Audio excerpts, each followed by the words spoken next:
بسم اللہ الرحمن الرحیم. ناظرین السلام علیکم. میں ہوں آپ کا میزبان صاحب شاکر وفاقی دارالحکومت اسلام آباد سے. کچھ تازہ ترین خبریں ہیں اور خبروں کا تعلق پاکستان کی قومی سیاست سے ہے. سینٹ سے بھی دونوں بل منظور کروا لیے گئے ہیں. کون کون سے بل؟ الیکشن ترامیم ایکٹ وہ بھی منظور کروا لیا. الیکشن رولز میں تبدیل کی گئی تھی، یعنی الیکٹورل ریفارمز کے نام سے، جو کہ اوورسیز پاکستانیوں کو ووٹ کا حق دیا گیا تھا. تو وہ حق جو ہے وہ واپس ہو گیا. سینٹ نے بھی اپروو کر دیا ہے کثرت رائے سے، اور اس طریقے سے 90 لاکھ اوورسیز پاکستانی جو ہیں ہمارے، وہ محروم ہو گئے ہیں ووٹ دینے کے حق سے. اب پہلے تو اس کی حمایت میں چلائی جا رہی تھی کمپین جب مسلم لیگ نواز کی گورنمنٹ تھی. اس وقت یہ اوورسیز پاکستانیوں کو ووٹ کا حق دینا چاہیے، ملنا چاہیے. لیکن جب عمران خان صاحب نے یہ کام کر دیا تو اب اس کو واپس کر لیا گیا ہے اور سینٹ سے بھی منظور ہو گیا ہے. دوسرا قانون منظور ہوا ہے سینٹ سے نیب سے متعلق. پچھلی ویڈیو میں آپ کو ساری بات بتا چکا ہوں کہ اس میں کیا ساری ڈیٹیلز ہیں، اور اس میں سارے کا سارا زہر نہیں بلکہ سب کچھ نکال دیا گیا ہے. اب صرف جو نیب ہے وہ ٹائیں فش ہے، اس کے علاوہ کچھ نہیں ہے. جو سب سے اہم نقطہ تھا وہ تھا اثاثہ جات کی تفصیل، اثاثے کی جو تعریف ہے ایسٹ کی، وہ تبدیل کر دی گئی ہے. اور اب اس کے مطابق صرف جو بے نامی جائیداد ہے اس کو بھی فارغ کر دیا گیا ہے. بے نامی جائیداد آپ جتنی بنائیں، اپنے بھائی کے نام بتائیں، اپنے بچوں کے نام بنائیں، اپنی بیوی کے نام بنائیں، اپنے سمدھی کے، سسر کے، داماد کے، جتنی مرضی بنائیں آپ سے نہیں پوچھا جائے گا، کیونکہ آپ صرف اس پراپرٹی کے جواب دہ ہیں جو آپ کے نام ہوگی. اب آپ خود سوچیں کہ کون بے وقوف ہوگا کہ جو اس طرح کی پراپرٹیز جو ہے وہ اپنے نام رکھے گا. یہ انتظام کیا گیا ہے، بہت ساروں نے مل کے کیا ہے، کیونکہ آنے والے دنوں میں خاص طور پہ اس سال کے اختتام یا پھر اگلے سال کچھ ایسے نئے کٹے کھلیں گے کہ آپ سوچ کے حیران رہ جائیں گے کہ یہ ہوا کیا ہے. تو وہ سارے کے سارے حفاظتی انتظامات ابھی کیے جا رہے ہیں اور چیپٹر کلوز کیا جا رہا ہے تاکہ نیب کا زہر جو ہے وہ سارا نکال دیا جائے. تو ایک یہ ہو گیا جی، اور دوسرا الیکشن دونوں سینٹ سے منظور ہو گئے ہیں. اب یہ جائیں گے پریزیڈنٹ آف پاکستان کے پاس اور ان کے دستخط ہوں گے، اور ان کے جب تک دستخط نہیں ہو جاتے تب تک حکمراں اتحاد جو ہے وہ تڑپتا رہے گا اور کسی قسم کی بھی بات آگے نہیں بڑھائے گا اپوزیشن یعنی کہ پی ٹی آئی کے ساتھ. پہلے دستخط ہوں گے تاکہ ان کا یہ دھڑکا جو ہے وہ ختم ہو جائے.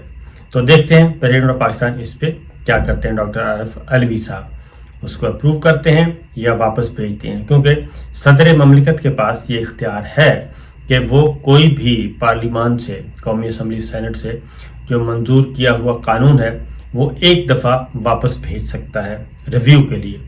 دوسری جانب سپریم کورٹ آف پاکستان میں بھی یہ چیلنج ہونے جا رہا ہے، اور خاص طور پہ اوورسیز پاکستانی جو ہیں وہ کافی ایکٹیو ہوئے ہیں اور وہ صلاح مشورہ کر رہے ہیں چودھری اعتزاز احمد صاحب کو انگیج کیا جائے یا کس قانون دان کو انگیج کیا جائے اور وہ سپریم کورٹ آف پاکستان میں یہ معاملہ لے کے جائیں.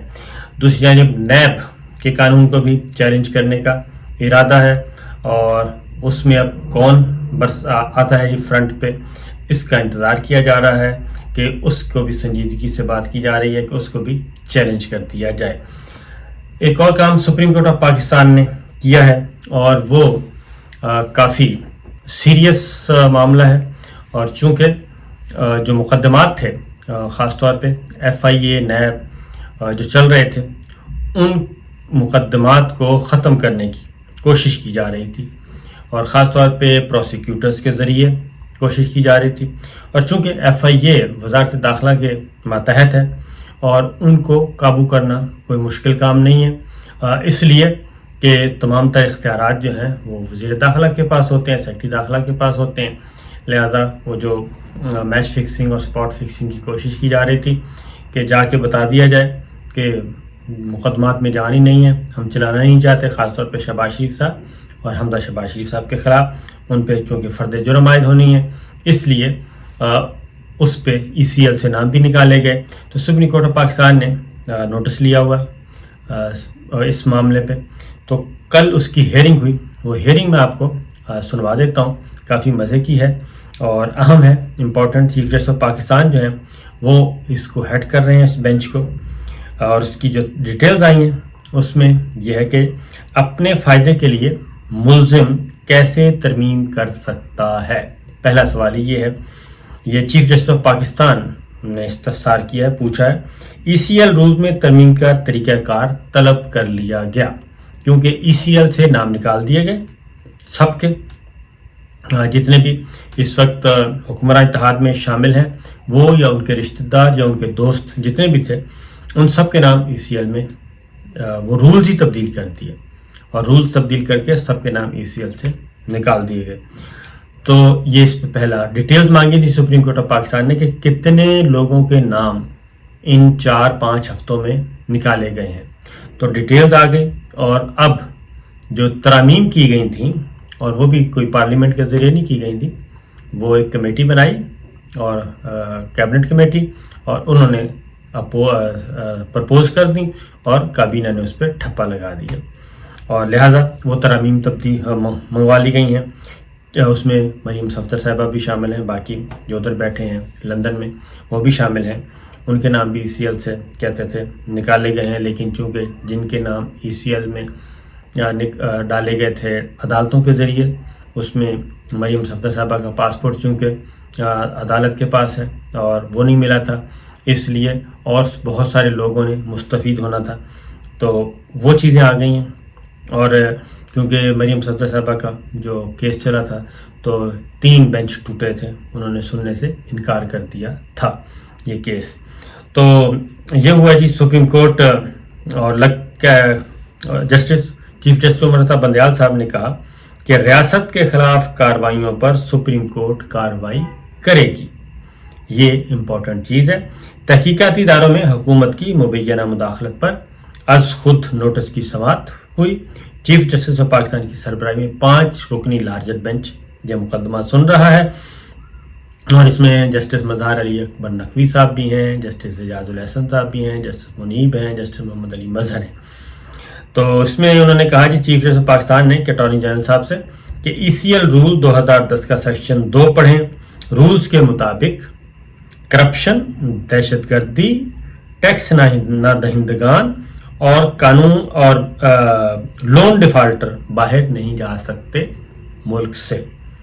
اور کابینہ نے کس کے کہنے پر کرپشن اور ٹیکس نہ دہندگان والے لوگوں کے نام جو ہیں وہ نکال دی ہیں اور ترمیم کی ہے. یہ ہے یعنی خود ہی ملزم ہیں, خود ہی مجرم ہیں, خود ہی قانون دان ہیں, خود ہی ایگزیکٹو ہیں, خود ہی ترامیم کر رہے ہیں. یہ اب سپریم کورٹ آف پاکستان, کیونکہ یہ نوٹ لکھا تھا جسٹس مظہر علی اکبر نقوی صاحب نے چیف جسٹس آف پاکستان کو کہ جناب یہ ہو رہا ہے, مقدمے ختم کیے جا رہے ہیں اور پروسیکیوشن کے ذریعے ہر چیز تباہ کی جا رہی ہے, اس کا نوٹس لیا جائے. وفاقی کابینہ نے رولز کی منظوری دی, جس پر اٹارنی جنرل نے کہا کابینہ کی منظوری کے منٹس پیش کر دوں گا.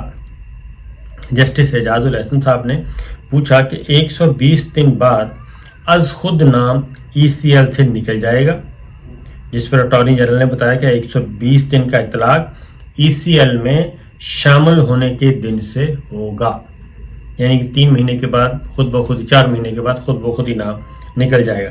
جسٹس مظہر علی اکبر نقوی صاحب نے ریمارکس دیے کہ کابینہ کے ارکان خود اس ترمیم سے مستفید ہوئے, یعنی کہ 24 وزیر تو ویسے ہی بیل پہ تھے. کابینہ ارکان اپنے ذاتی فائدے کے لیے ترمیم کیسے کر سکتی ہے.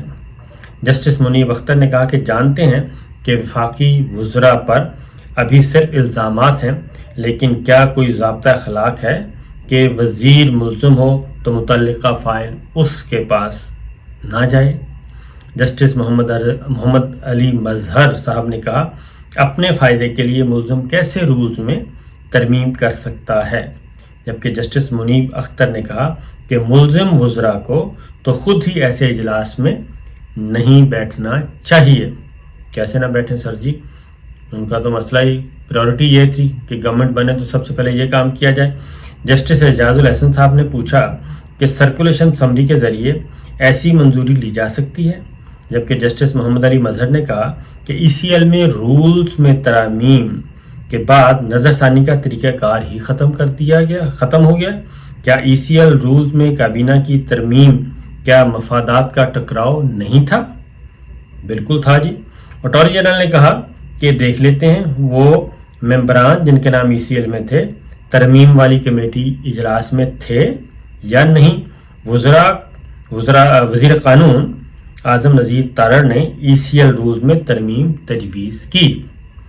جسٹس مظہر علی اکبر نقوی صاحب نے ریمارکس دی ہے کہ وزیر اعظم نذیر تارڑ جس شخص کے وکیل تھے اسی کو فائدہ پہنچایا گیا اور طریقہ اپنا کر ای سی ایل رولز میں ترمیم کی گئی۔ اب یہ جسٹس نقوی صاحب نے پوچھا، اس کمیٹی میں تو اعظم نذیر تارڑ صاحب موجود تھے جی۔ اعظم نذیر تارڑ صاحب جو ہیں وہ شریف فیملی کے وکیل ہیں اور وہ اب سینیٹر بن کے آ گئے مسلم لیگ نواز کی طرف سے، اسی کمیٹی میں بیٹھ گئے اور انہوں نے رولز ترمیم کر دی اور کہہ رہے ہیں کہ جی اس میں ملزم وزیر کوئی بھی نہیں تھا۔ تو جسٹس نقوی صاحب نے بہت پکڑا انہیں اور انہوں نے کہا کہ ریمارکس دیا کہ اعظم نذیر تارڑ جس شخص کے وکیل تھے اسی کو فائدہ پہنچایا اور کیا طریقہ کار اپنا کر ای سی ایل رولز میں ترامیم کی، یہ ہوا۔ چیف جسٹس نے ای سی ایل سے نکالے گئے کابینہ ارکان کی فہرست طلب کر لی اور کہا کہ رولز میں ترمیم کے طریقہ کار سے متعلق رپورٹ بھی جمع کی جائے، یعنی جن جن وزیروں کے نام ای سی ایل سے نکلے ہیں وہ دوبارہ پھنسنے والے ہیں۔ جسٹس عمرتا بندیال نے کہا کہ فی الحال ای سی ایل رولز میں ترمیم سے متعلق فیصلے کالعدم قرار نہیں دے رہے، قانون پر عمل کے لیے کچھ ضوابط ضروری ہیں۔ جسٹس عمرتا بندیال نے کہا کہ انتظامیہ کے معاملات میں مداخلت نہیں کرنا چاہتے، لیکن ریاست کے خلاف کارروائیوں پر سپریم کورٹ کارروائی کرے گی۔